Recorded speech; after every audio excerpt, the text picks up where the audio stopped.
Hello viewers and welcome to a new episode of Trashtalk on Flying Circus, Chariot of Steel Edition, a series that's all about discussing the good and very bad of the many tanks and tank-like vehicles you can find in the Chariot of Steel expansion for Flying Circus. In today's episode, Dragonslayer XA1 and Markgraf Eliminierer. Let's start with the Dragonslayer. Year introduced, 1599, served with, Fokker Empire, engine, 2 FSML 4000, strengths, enormous, weaknesses, enormous. The Dragonslayer Land Destroyer Project was first proposed during the development of the Sturmtraktor, but shelved for lack of capacity to transport it north. Planners at the time considered it absurd. This changed after the fall of Macchi. The Fokker Empire was born with an inferiority complex, so leaked documentation regarding the development of a Gotha super heavy tank spurred the new emperor to resurrect the project without delay for the prestige of the nation. Engineers barely had time to up-armor the blueprint to modern standards prior to production. This sudden rush is evident in the crude, bulky, and turretless design, powered by two of the common Furstenberg Schwer motor and Werke riverboat engines. The Dragonslayer needed little sophisticated machining to build despite its size, allowing the construction of dozens in rapid succession. In action, the machine was more like a landbound air destroyer than a tank. Though its armor was not the thickest, its cannons overmatched the majority of its opposition. That said, like much of the war equipment of the final conflict, most of these machines were simply abandoned after brief use by deserters who just wanted to go home.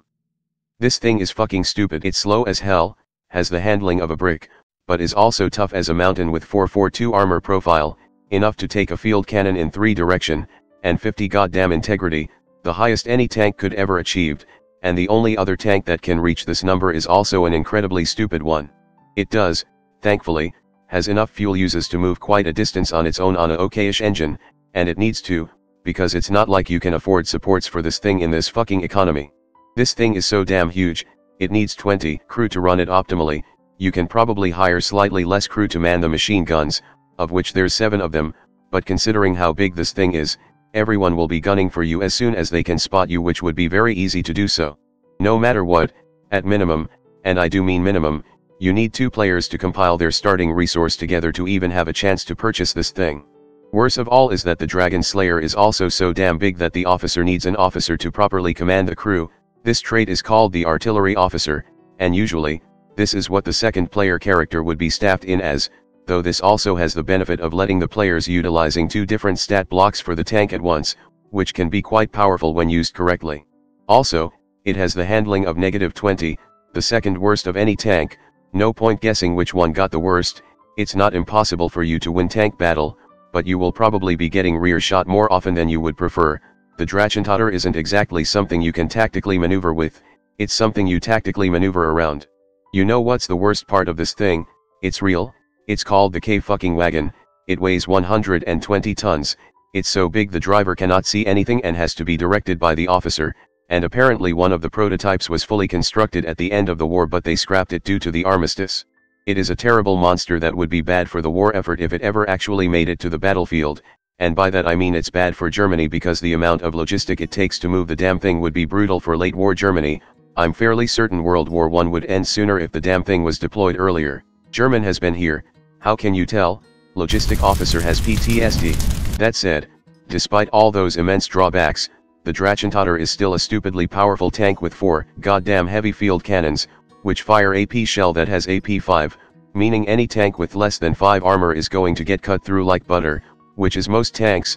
Unfortunately, due to the structure of the tank, only 2 heavy field cannons can be aimed in any direction, but it's still 2 goddamn heavy field cannons. Basically, even if the enemy can successfully flank behind you, it's probably the last time they ever gonna get to do that. And against infantry, the Dragonslayer has 7 light machine guns, capable of aiming 3 in most direction and 2 at rear. That's not enough to deter a very determined squad, but having 2 heavy field cannons firing high explosive shells alongside the machine guns definitely will. And if that's not enough guns, this thing also has 3 hatches to put pintle mounted guns on, in case you want more guns. Other than that, like most heavy tanks, this thing has a dedicated mechanic with internal engine access to fix things up on field, and also a dedicated signaler with wireless set to coordinate with other radio-equipped units and stations, most likely to signal for artillery barrage. So what do you do if you are facing down this thing, is probably the only question you will be asking when you are thinking about this thing. because I don't think there will be many opportunities for players to actually use it, but anyway, if you have a tank with 5 armor, you can actually survive hits from this Dragonslayer, and if that tank also has a heavy field cannon, even better because your cannon would cut through this tank like butter. This might be the only time where having a 2B variant of the Rambach would actually be a good idea. If you don't have a tank with 5 armor nor a heavy field cannon however, I suggest going hull down, as that would give +1 to your frontal armor, so tank with 4 armor can somewhat survive hits from the heavy field cannon, and if you don't mind pay to win, EAT and APCR rounds are available to cut right through the armor. Blanking attack could work, but considering the amount of firepower this thing has even at its rear, I don't really suggest it unless you are in a very speedy light tank, and even then it's only a matter of time before you get hit. Same goes for infantry assault. If you are going for that strategy, you better be packing rocket launcher or something, as otherwise you might quickly get vaporized unless you have tanks to distract the metal beasts for you. What is probably the biggest weakness of Drachentotter compared to Victoria is its lack of AA guns. In fact, none of its gun can aim upward, so a bunch of rockets and bombs dropping from the sky could heavily damage the Drachentotter or even outright set it on fire without any danger at all, which makes the name of the tank even more ironic. How can a Dragonslayer kill a dragon if it can't even look up to the sky? The Drachentotter has no modifications. Now, let's continue with the Markgraf Eliminierer. Year introduced, 1595, served with, Kingdom of Sopwith, engine, Courier 12, strengths, nimble and quick, weaknesses, fragility and fuel. As has often been the case with emerging technologies, isolated Sopwith had very different ideas about what the tank should be than the continental powers. In the case of the Markgraf Eliminierer, this was largely because of the strict size and weight limitations of the logistics airships available. Any vehicle would have to be small, light, and flexible in design. Unable to make an invincible mobile fortress, the Sopwith tanks instead focused on speed, maneuverability, and reliability.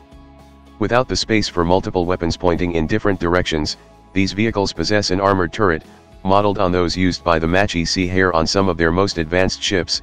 Initially armed only with machine guns, their allies in Macchi soon provided 37mm aviation cannons which came to equip 2/3 of the vehicles.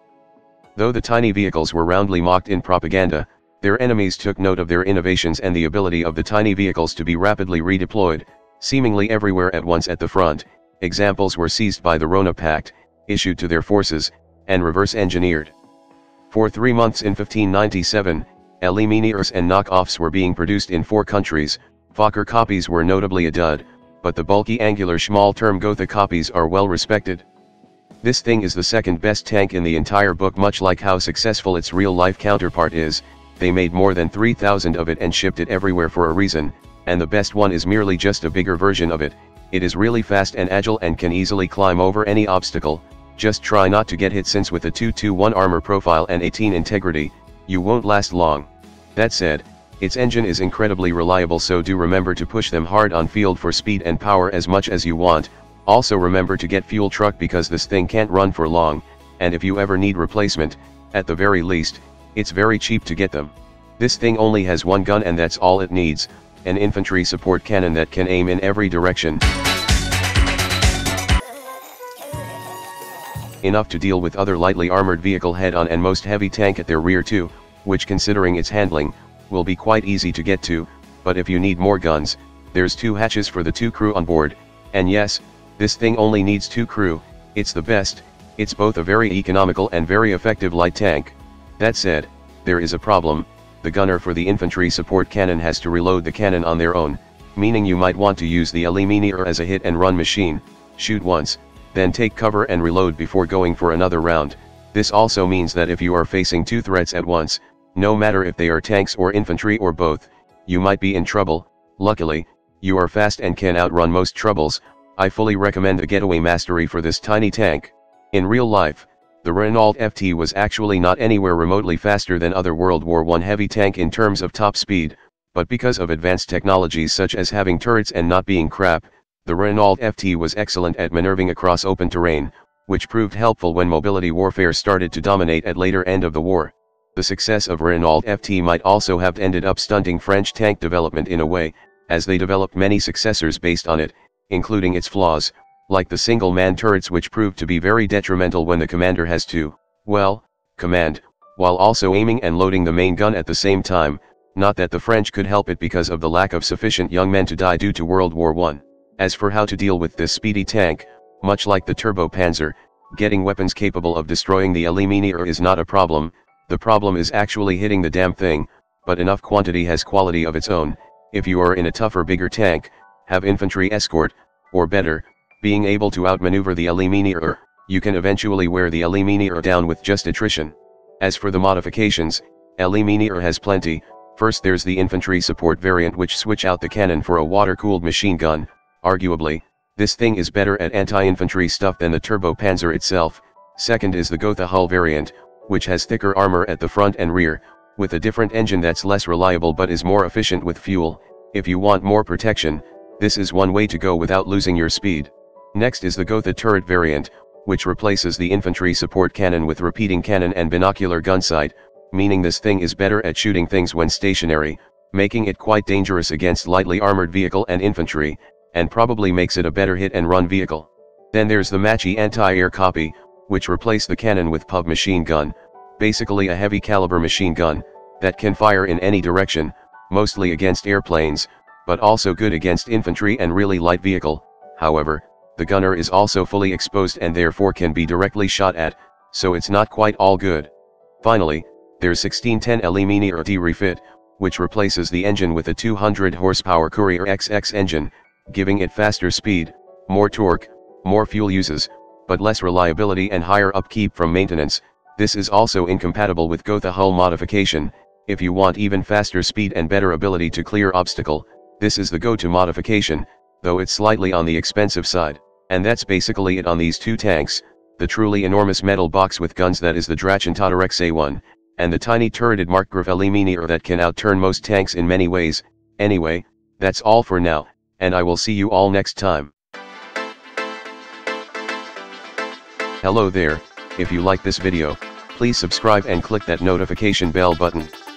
If you want to see the videos early as well as further support my channel, you can join in my Patreon page, or buy me some coffee, links in the description. Anyway, have a nice day.